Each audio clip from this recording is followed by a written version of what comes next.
Good morning, guys. I hope that y'all are doing great this morning or afternoon or evening or whatever time it is wherever you're at. Today we're going to talk about how to work in a taxidermy shop full time. This is probably the most asked question that I get above any other question of how to do taxidermy, how to do anything in my shop. The biggest thing that I get asked is how can I quit my job and work for myself doing taxidermy work?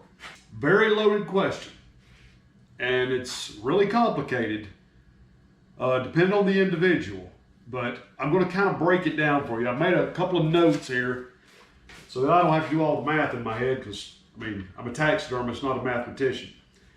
A deer head, for me to mount a deer head, start to finish, and this is with a little bit of an assumption you don't have all your tools, which is going to include stuff like, gloves, ear turners, glue, clay, all the little bitty stuff that's $2, $3, $6 at a time. It adds up, and you've got to factor that into your deer. Also, you've got to factor in your taxes. You've got to take those taxes out of that deer. If you're working for yourself, you may be thinking, well, man, I just take cash money. Ain't nobody gonna know I've even got the money, and I'll just make all the money. Well, here's the problem. If you've got a regular, 40-hour-a-week job, you're getting paid a paycheck, they're taking out taxes, you're getting your check stub in, the government has a record of how much you're making, and when you go to buy you a truck, or go to buy you a house, or anything for that matter, they're gonna check your credit score, see what your income is, your debt-to-income ratio, all of that. And if you have no income, if you're showing zero income, you can't get anything. You can't buy anything. You won't have credit. So in order to be able to maintain a credit score, and I don't mean a good credit score, I mean to have credit, you will have to have income. And if you only show that you make $3,000 a year on paper, they're not going to let you buy a $30,000 truck. That's just the way it is. So to do it right, to do it legally, maybe the most important, to do it right so that you can live comfortably and not be denied everything the rest of your life, you've got to take those taxes out. Something else you've got to think about is the shipping costs, fuel costs, because there's a lot of supplies. If you need to go buy modeling clay, and like my local Hobby Lobby store, if I go down there to get it right now, gas is $4.60, $4.70 a gallon. Best thing to do, factor all that into your price on your deer head. Right now, you're looking at it's about $80 for shipping for a box of heads, which is usually about 4 to 6 at a time, can fit in a giant box. If you order a little box of 1 or 2, still going to be 50, 60 bucks in shipping. So you're better off ordering them in bulk like that. One other thing, with McKenzie Taxidermy Supply that I order through, they'll give me I believe it's a 12% discount if I order a minimum of $1,000 before tax and shipping. So I have to wait till that $1,000 minimum hits before I can make an order in order to keep my price point where it is and still make money, make some profit, and be able to eat. Be able to buy clothes, because a lot of life is not just scraping by and just paying bills. It sounds great to be able to, if you can just pay your bills and not have to go to work. That's really where I started, and I was okay with that because I wanted to do this work for myself, and I knew to get to that extra step to be able to take every deer in that somebody wanted to bring me, I have to be here. I probably lost 30 to 40 mounts the last year that I worked full time just because people would call me every other day and need to drop a deer head off because they don't have room in their freezer. It's got to go somewhere and would end up at another taxidermist shop just because I have to be at work.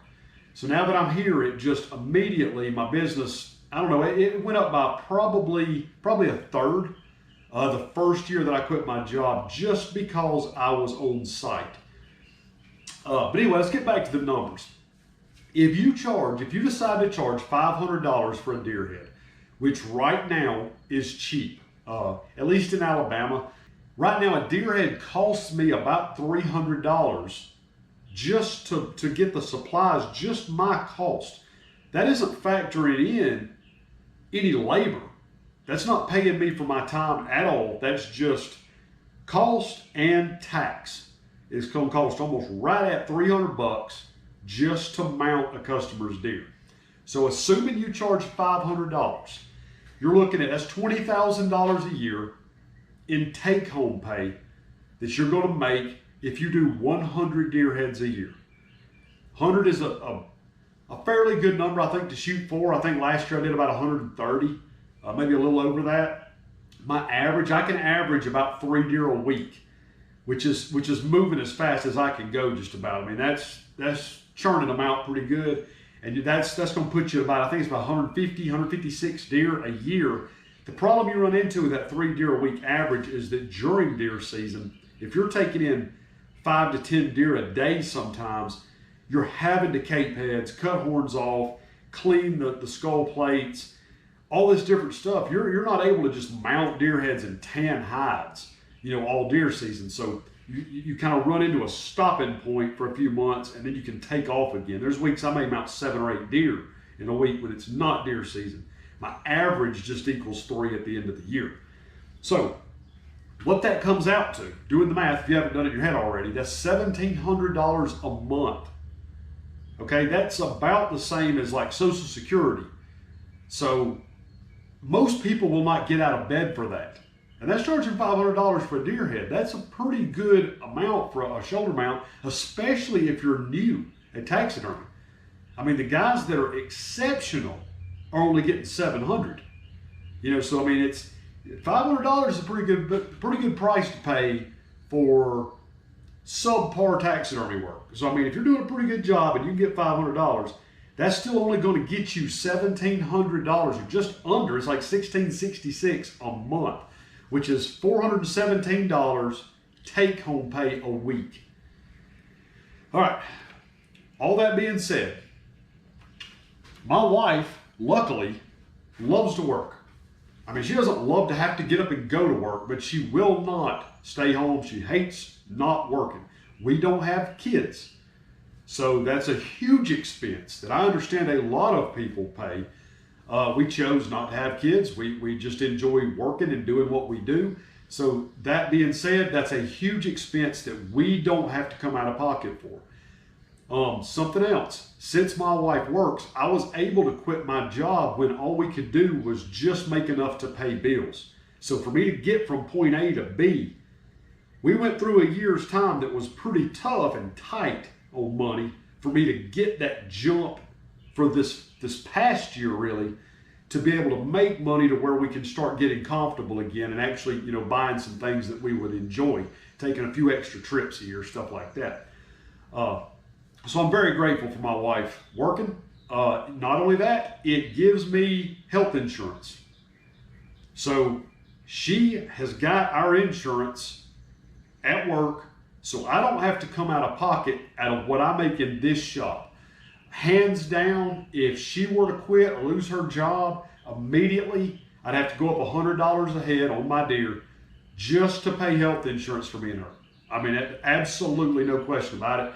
And that's only going to get you about halfway there by the end of the year. I think insurance now is probably going to run about $800 to $900. Maybe it may be higher than that now. It's probably over $1,000 for a couple for health insurance. So that is a huge expense that, if you need to keep a job, a lot of places, you can work 30 or 32 hours to maintain full-time status and have insurance. And that may be something that you have to do in order to do taxidermy and pay for your insurance. But 30 hours a week, 32 hours a week is a lot better than having to work 40, 50, 60, however much. I mean, there's some guys working 100 hours a week out there. So that's how I got started, is I went years of working full time and building my business until I felt like I just couldn't do both anymore. I had to be here to do the business I wanted to do and take it to that next level. And luckily my wife's been side by side, 100% all in on it. Plus I do the dishes, I do the laundry, that kind of stuff, which, man, if I can work at home, who cares? Anybody can run a dishwasher, right? I mean, I can fold towels, no problem. Gives her, she can go to work, come home, relax, ain't no big deal. So, next thing, our house is paid for. The way that I planned on working all this out was I built up to where I could just go minimum part-time, working about 32 hours a week, so that I could do all the deer out. But at the time, I was probably getting in 70 to 80 heads a year and still working full-time. Working till 2, 3 o'clock in the morning some nights, just trying to stay caught up. But long-term goal, I knew what I was trying to get toward. And we only financed our house for 15 years. I don't want to completely go into an economic lecture here, but we are extremely minimalist. We've got a garden. We only eat deer meat as far as red meat. We might buy ribeye here or there to grill, but last night we had deer steaks grilled on the grill. I mean, you can kill deer, and it ain't free by any means. Y'all hunters out there know it's not cheap to go deer hunting, but I'm going to pay for that anyway. So if I'm going to deer hunt and that's my passion, and I want to fish and that's my passion, then I'm going to eat. So I mean, it's going to take us 3 to 5 deer a season to get us through the year. We are also going to put up as much fish as we can catch that are good edible fish. I mean, I'm going to go when brim's on bed. I'm going to go snapper fishing if possible. I'm going to catch trout, redfish, whatever I can at the beach. And we just put that stuff up. And then with our gardens, same thing. We plan it out to see what we've got left in the freezer prior year. Everything we've got is vacuum sealed, so it will not freezer burn, at least in a year. And the following year, if we have an excess, we plant less of that and fill the garden up with something else. But we're always stocking that freezer, just like you're going to a grocery store, getting a grocery cart, walking down that frozen food section or produce section. If you buy it fresh, it's even more expensive. But food is a huge expense. We go out to eat maybe once a month, but we cook some really good food. I mean, I will sit around my house and eat like kings and queens 7 nights a week. And, almost 100% of that is either harvested ourselves or grown ourselves. So, once again, don't want to get too much into economics, but we've got 3 vehicles. We always keep one for an extra. We always keep one with a payment on it. That's it. For one thing, the payment helps to preserve your credit, to keep you paying on something so that you keep a credit score. But it also helps us rotate vehicles. So right now, I'm driving an 04 Z71. It's only got 160,000 miles on it. But the good thing about having 3 vehicles is you can swap out, depending on the one that gets the best gas mileage, will take on trips. I'll take my truck when I need a truck. We've got a Jeep that we may take when we want to put the top down, or we want to go, just for a ride through the countryside one day for absolutely no reason. We've got the Jeep for that. And, my truck, it gets like 10 miles a gallon. I've got 35-inch mud tires on it, so it's not like it gets great gas mileage. But I'm not going to go without a truck. That's what I'm going to hunt out of. I'm going to have a bed for toting stuff. That's just the way it is. I'm a man. I need a truck. So, to have 3 vehicles, you don't want to have 3 vehicle payments. If you're going to do that, you don't want to be a full-time taxidermist. Because $417 a week is not going to pay for 3 vehicles. There's people out there right now that's driving $80,000 diesels. And those trucks cost more than my house payment ever did. Right now, I'm not making enough money a month to pay the payment on some of those vehicles. So, there's something else you got to consider. How important is it to you to work for yourself, to have all your day to yourself? Everything you do is your own fault. If it goes good, your fault. If it goes bad, also your fault. But there's nobody to answer to but yourself. You don't have to come into work on time. You don't have to work certain hours. There's times I'm down here at 3 in the morning mounting a deer head because I can't sleep. There's times I'm down here at midnight doing it because I don't want to go to bed yet. But, it's up to me, and I've got that option. And for me, that option is worth the 20-year-old vehicle. It's worth doing without the fancy restaurants, doing without buggies full of groceries and candy and sweets and some of the extras, just because I would rather say, okay, we've got $100 extra this week we can spend, rather than say, I got $1,000 extra this week we can spend, but I won't be here because I've got to go to work. For me, that trade out is worth it. The more that I have gotten involved with church, the more that I have been able to spend time alone in prayer. I don't have the obstacles to deal with that I used to with, bad co-workers, frustration with bosses. Never really had a bad boss. I mean, I worked for the same place for 25 years. Had a great time, made a great living for myself, was very successful and enjoyed what I did. But being able to spend time alone in prayer has become very important for me, and I didn't realize how important it was until after I'd had heart surgery. The dependence that I began to have on my faith changed the way that my mind worked a little bit on what I thought about my possessions. And as I began to sell some of my things and have less and less and less, everything just seemed to be easier. Your maintenance is easier. There's less expense. You don't have stuff that breaks. I mean, if you've got, man, it's awesome to have a boat. It's awesome to have a four-wheeler, these extra things. And if it weren't for friends and family of mine, I couldn't go and do a lot of things because they don't mind going to work and making $150,000, $200,000 a year and buying these nice things that I'm able to enjoy because they invite me to share what they have paid for. And that is a blessing for me. But also, at the same time, to be able to have your own time to where you can decide who you see or who you talk to, it really calms you down. It brings it kind of back to Mayberry. And, the old days of sitting on the porch, when I was a kid, they used to call it going porching. Everybody go porching. You go outside, get you a drink, sit on the porch. You sit out there for 2 hours before it was time for bed, and you just talked.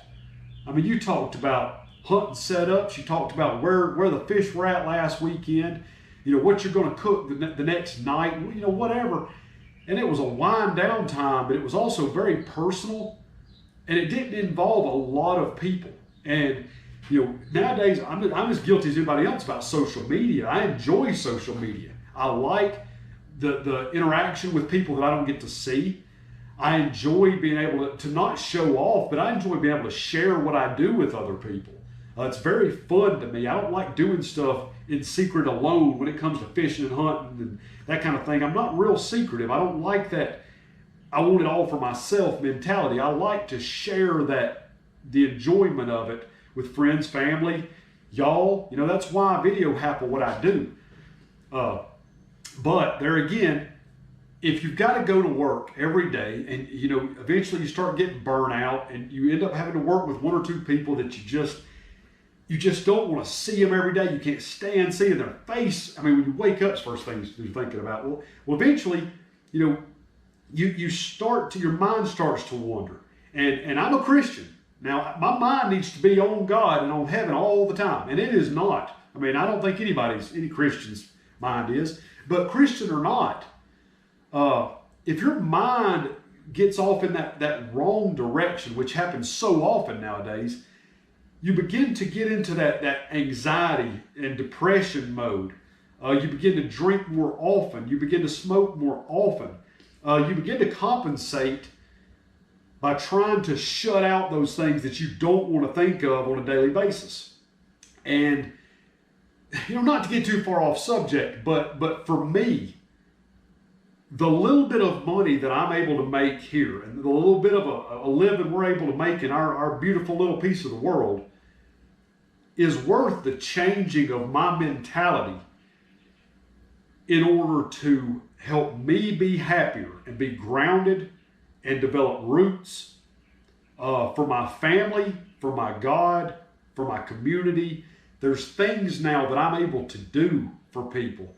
I'm able to be there for people. I'm able to enjoy my time with my wife.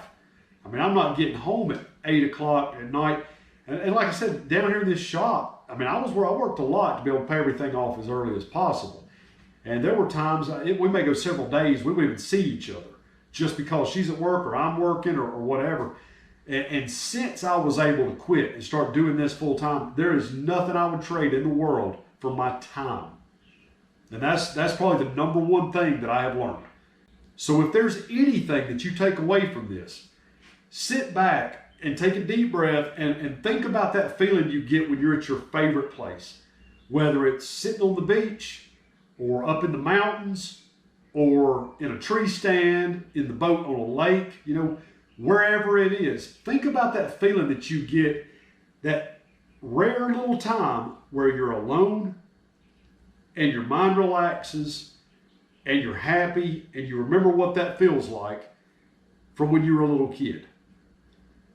And then imagine that if you're able to do this full time, that's what it feels like every single second of every single day. If what you want to do is to be able to spend more time in your faith, or more time with your family, or more time with your friends, or more time with your hobbies, or more time on your porch, or more time with your pets, this is what it gives you as time. Is it worth it? Absolutely.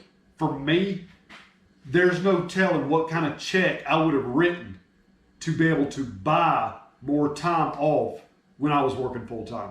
I would have given so much of that money that I was making just to be able to have another week off, have another month off. If you're watching this by taxidermy, you're probably a hunter or fisherman. And how much would you give of your current salary just to be able to go and hunt the rut? And I mean the whole rut, from day one to the last day. Sit there in a tree for 10, 15 days in a row, hunting the rut, because there is no phone call that you're going to get saying you need to come back to work. Nobody's going to call in sick. You don't have to fill in for anybody. You know what I mean? No surprise cancellations on your vacation. All you got to do is just work when you need to work to make sure that you stay ahead, and you've got to do your part. You've got to be personally responsible. You got to get these people's deer done, and you're going to have no business. But who says you can't work at night? If I can mount 2 deer in the dark, then I can hunt the daylight. And that's what I try to do. So, and I would strongly suggest, like personally, me to you, I would strongly suggest start to minimize. If this is something you're going to try to go into full time, start trying to minimize what you're paying for. Ask yourself, is this brand new truck worth it? Is this gigantic house worth it? And to some folks, there ain't no question about it, it's worth it. It's just the way it is. Like dirt daubers and wasps flying around, I would get stung on camera. But anyhow, if it's something that you want to do and think, man, been working the same place 20, 25 years, I was ready just to have my time back. And for the compromise of not having the brand new latest thing on the market, I've been able to use all the old stuff that I got sitting around that I've had for 20 years. It's been collecting dust this whole time because I've been at work. Now I'm able to go fishing. If the brim's on bad, I go catch a brim, It's stuff that I ain't done in 30 years. I'm like, you know what? I can do this now. And my turkey season reflected that. That I actually it was probably 20 to 30 days that I went turkey hunting and was able to harvest 3 birds and call in 4 birds for buddies of mine and family to harvest, So that was, it was fantastic. Never been able to do that in my life just because I didn't have time. I got to go about once or twice a week, maybe. Anyway, hope this was helpful. Hope it gave y'all some ideas, something to think about. Dave Ramsey says, if you want to live like nobody else, right now you've got to live like nobody else. So if it's going to take 10 years, 15 years to pay everything off, to work toward that goal, do it. I'm 42 years old. Okay, this is something I had in mind years ago, and it took a while, and it's frustrating trying to wait and stay stay focused with your eyes on the prize, because it just don't develop overnight. But if you can get there while you're still young enough to enjoy your life, man, take that step, do it, because I would never have it any other way. So anyway, I hope this was helpful. Thank y'all for watching. If y'all like this, give me a thumbs up, and y'all hit that subscribe button if you hadn't subscribed already. We'll see y'all next time.